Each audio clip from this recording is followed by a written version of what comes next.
lamaran ditolak sama calon mertua. Jadi ini kisah teman saya ya. Teman saya ini namanya Abdi. Jadi Abdi ini punya pacar namanya Cika. Mereka pacaran sejak kuliah. Nah, latar belakang keluarga Cika saya ceritain. Ayahnya Cika ini dulu adalah kepala dinas Pemkot ya. Salah satu Pemkot. Kemudian sudah pensiun dan sekarang menjadi anggota DPRD dari partai tertentu ya. Mereka ini tinggal di salah satu perumahan cukup elit lah di kota itu, di rumah klaster ya. Kemudian ekonomi cukup mapan. Ayahnya ini memiliki beberapa franchise ya, minimarket Indomaret gitu. Sekitar 2 atau 3 gitu, Indomaret. Kemudian pacarnya ya, Abdi, teman saya ini, keluarganya keluarga biasa aja, jadi PNS biasa begitu. Kemudian setelah pacaran beberapa tahun selama kuliah ya, sempat nganggur beberapa bulan, kemudian dia bekerja di salah satu BPR ya, sebagai seorang akunting. Si Abdi ini berencana untuk melamar Cika, pacarnya ini.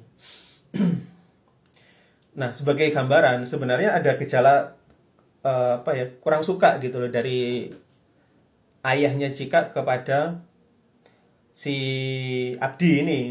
Gejalanya apa? Kalau misalnya ngapeli ya, si Cika ini kayak sering disuruh apa gitu loh, dipanggil lah, disuruh apalah gitu kan. Jadi kayak gitu. Nah, saya cerita tentang lamarannya aja sih. Jadi suatu ketika si Abdi ini ngelamar setelah 1 tahun bekerja ya, eh, ngomong pingin ketemu dengan ayahnya dan dia mengutarakan niatan untuk melamar gitu ya. Dan ini benar dugaannya, ini disambut apa ya, dengan tidak welcome gitu loh.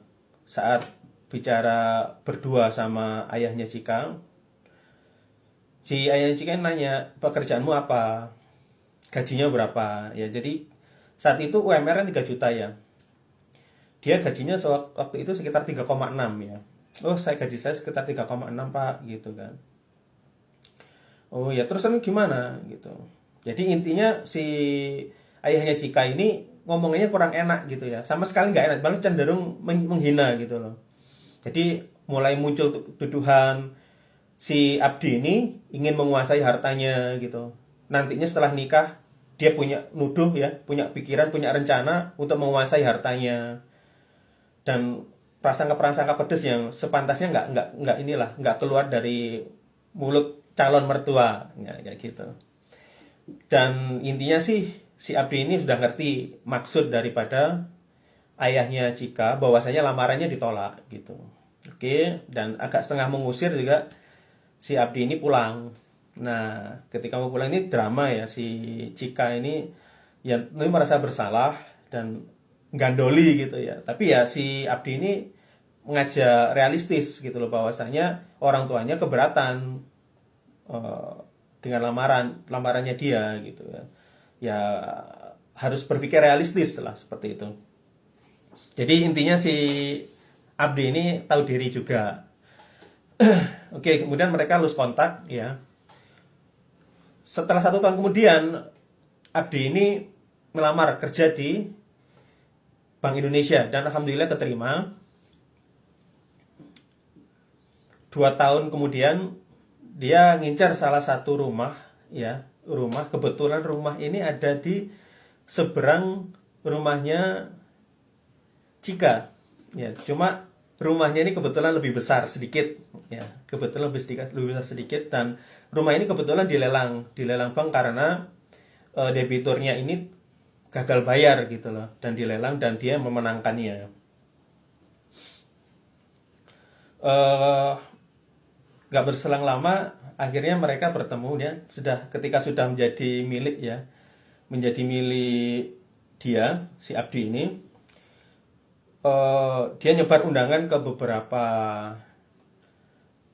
ke beberapa ini apa namanya lingkungan ya, tetangga lingkungan sekitar situ, dia mau mengadakan tahlil ya, tahlil 1 tahunnya, 100 hari meninggalnya ayahnya. Ini diundang termasuk di eh, keluarganya Cika gitu, ayahnya Cika. Jadi suatu ketika di akhirnya dia parkir, dia udah ada kendaraan bagus ya, usaha apa namanya, pekerjaannya juga mulus, karirnya juga oke, sudah punya rumah yang dia beli tadi lelang, dan dia punya BMW gitu, BMW baru. Nah, BMW-nya sengaja diparkir di depan ya, biar mentereng gitu ya, mungkin balas dendam kali niatnya ke ayahnya Cika. Akhirnya waktu itu ceritanya semua datang ketika tahlil itu tadi, setelah 100 hari ayahnya Abdi. Nah, akhirnya si mantan calon mertua tadi nyapa, oh ya sekarang kerja di mana? Oh saya sekarang di BI Pak, Bank Indonesia. Oh iya bagus. Nah, seperti itu. Nah, apa namanya, si Abdi ini berusaha sopan ya, berusaha sopan dan baik. Sebenarnya ada gejala-gejala kayaknya sih si orang tua Cika ini sudah mulai welcome gitu loh. Tapi si Abdi ini terlanjur sudah sakit hati dan eh, nggak tertarik untuk berhubungan lebih lanjut dengan Cika, walaupun masih sayang gitu ya. Tapi si Abdi ini sudah memutuskan untuk tidak akan melanjutkan karena sudah terlanjur sakit hati. Jadi sakit hatinya masih belum terobati gitu. Kalian punya cerita nggak yang serupa? Jadi cerita eh, orang yang berbeda status sosial mungkin ya, baik itu perbedaan tidak kesetaraan ekonomi atau tidak kesetaraan pendidikan, kemudian akhirnya berhasil atau mungkin gagal. Coba ikutan komen ya.